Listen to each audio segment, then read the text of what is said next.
Great.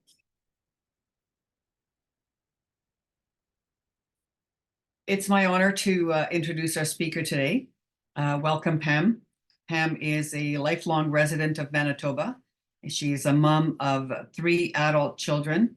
Pam works in the violence prevention sector in the role of community coordinator supervisor for Willow Place, where she oversees various responsibilities that support organizational suitability, volunteer supports, community partnerships, public education, fundraising, marketing, donations, and grant writing. Sounds like a very, very busy lady. It's great to have you here to speak with us today. Welcome, Pam. Thank you for inviting me. Really great to be here and share some information with you. So I'm going to go ahead and just share my screen. I've got a brief presentation.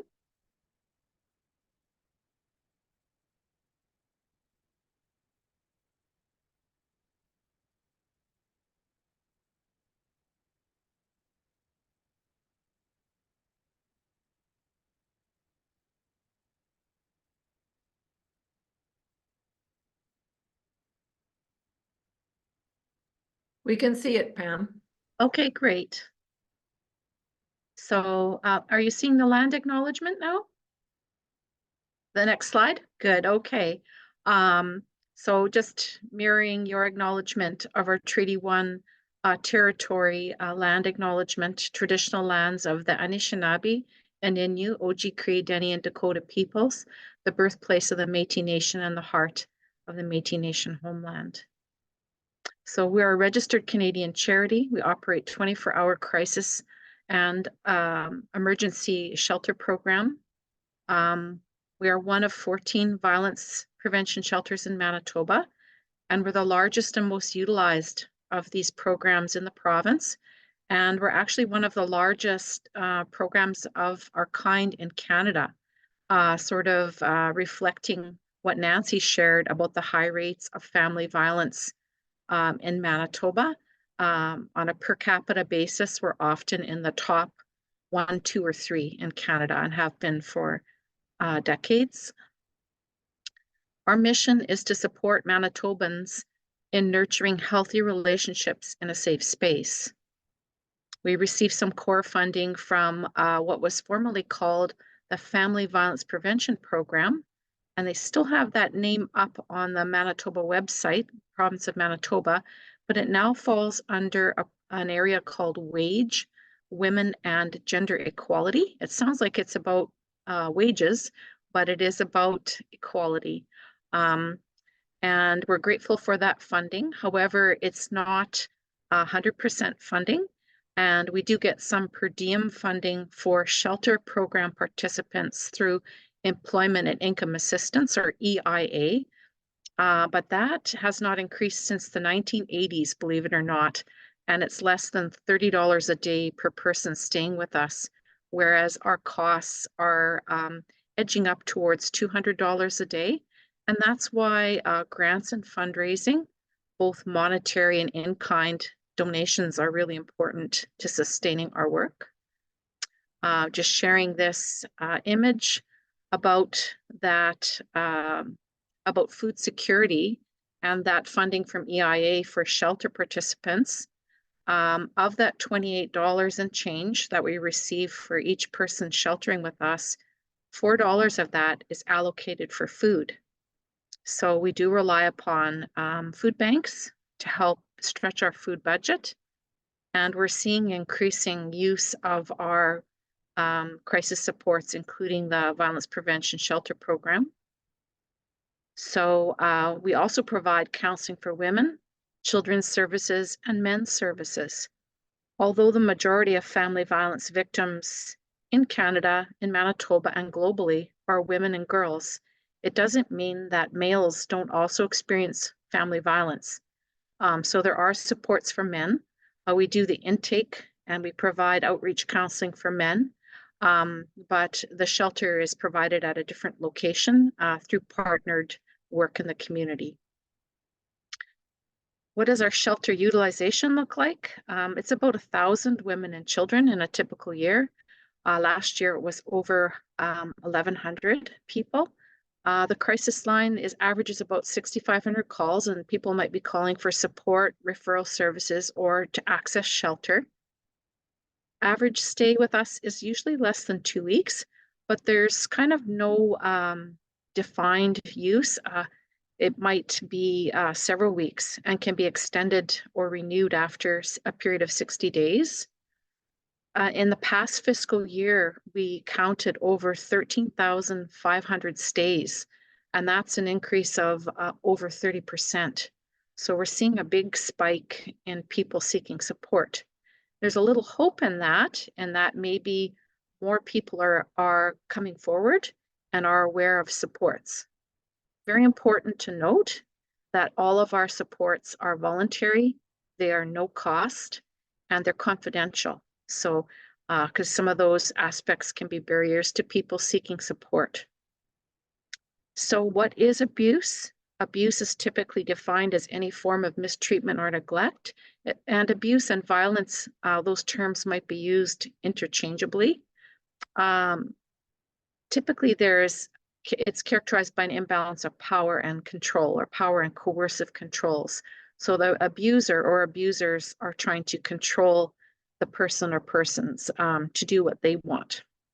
It could be intimate partner or family abuse. It could be gender-based violence. Individuals, groups, or communities can perpetuate or contribute to the abuse.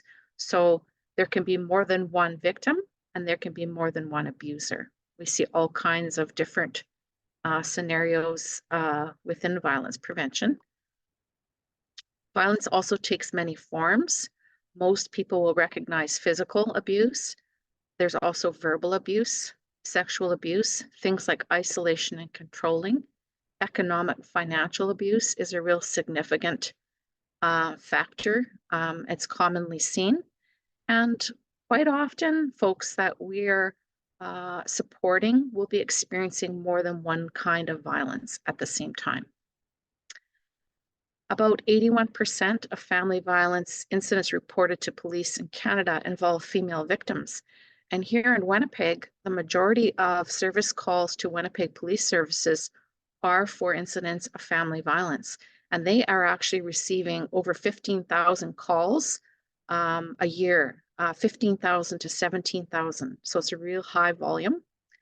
About half of Canadian women have experienced abuse in their lifetime. And we know that number is much higher because people don't always have awareness of their experience being abuse because of normalization. So that might be all they've ever known, and that can be intergenerational. So, and also people have feelings of shame and stigma related to family violence, and most incidents are never reported. Every 2.5 days in Canada, a woman is killed by an intimate partner. I've worked in this sector for about 8.5 years. And when I started, that statistic from Stats Canada was every 6 days. So we're seeing a change there, increasing violence. About 85% of family violence murder victims are women. Indigenous Canadian women are 3 times more likely to be abused and 6 times more likely to be killed versus non-Indigenous Canadian women. So that's a really important thing to know.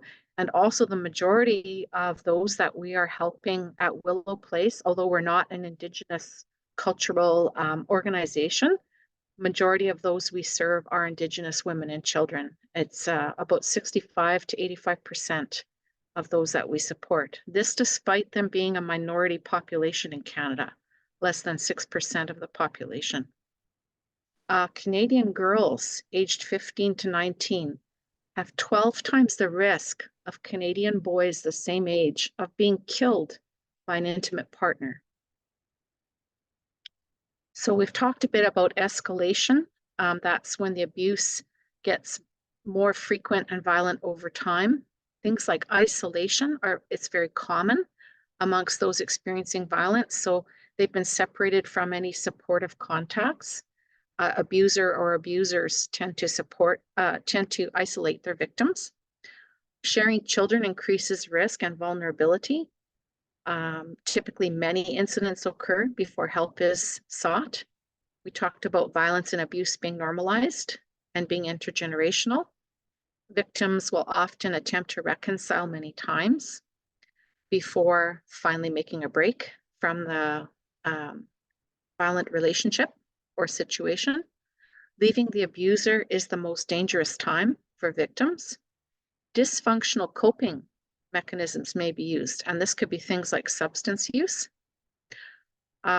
And very often individuals will try to hide or downplay the abuse until they're ready to seek help. So the risk factors for family violence and abuse, being female is overwhelmingly the highest risk factor. Indigenous women and children face a high risk factor in Canada, and children and youth have a higher risk factor. Pregnancy, having children, those with physical disabilities and health issues, mental disabilities and mental health, LGBTQ persons face higher risk. And I just want to interject that among physical disabilities and women in Canada, 1 in 5 Canadian women lives with a disability, and disabilities aren't always visible. So it's a very common thing to have some sort of disability or difference, and it does increase risk factors for family violence. Newcomers, the elderly, those with geographic or social isolation, substance use, language or literacy barriers, and discrimination are all factors that increase risk. So what does our shelter population look like today?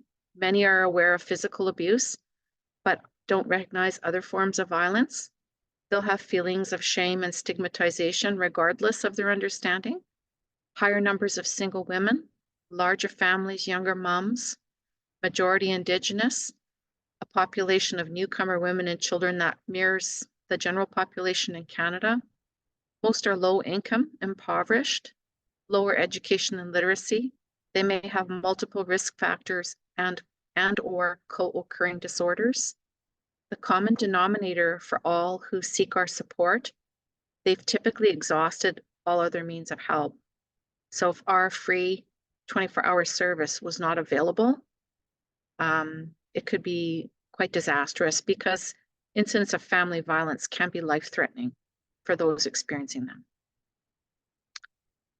So the barriers, I think we've kind of covered that off, but things like economic factors, transportation, controls by the abuser, lack of information are all barriers to people accessing support for violence prevention. We do provide a free, safe transportation for those wanting to enter shelter and not having transportation. So that's an important thing to know. And among the network of shelters in Manitoba and in Canada, we will coordinate transportation for individuals seeking safety. We're also part of a national network called sheltersafe.ca. So what can people do if they're experiencing family violence, gender-based violence, intimate partner violence? They may opt to stay in a relationship, they may plan to leave, or they may leave the relationship. Regardless of their choice or where they're at, supports are there. So it's not a cookie cutter approach. We work with each person based on their goals and where they're at in a trauma-informed, person-centered approach. So we've touched a bit on some of the factors shaping family violence here in Manitoba, in Canada, and globally. It can be very depressing to hear these statistics, particularly in this time when we're seeing so much good and progress among people. We're also seeing global conflict, violence, and a lot of backlash against minority groups, women's reproductive rights, women's rights in general, both here in North America and globally. So how can you help victims? Very important, if someone discloses violence or abuse, listen and express concern for their safety. The most important thing you can do is believe their story. If they've summoned the courage to reach out, it may be the last time that they try that. So very important that you believe their story. Respect their right to make decisions on their own behalf This can be very difficult when you're concerned, but it has to be their choice, and we have to not try and save a person who's not ready. You can refer the person to the crisis support lines. There's a toll-free number in Manitoba, a direct line for Willow Place. There's a text line, and there's also a chat application on our website called Izzy. You may also plan safe strategies with the person. This might include like storing copies of their ID in a safe location, offering other help, just being a listening ear. You can follow us on most social media. I would say we're mostly on Facebook, Instagram, and Twitter and LinkedIn. But those are some of the places you can find us. And here are the numbers. The top of the screen is our 24-hour direct line in Winnipeg.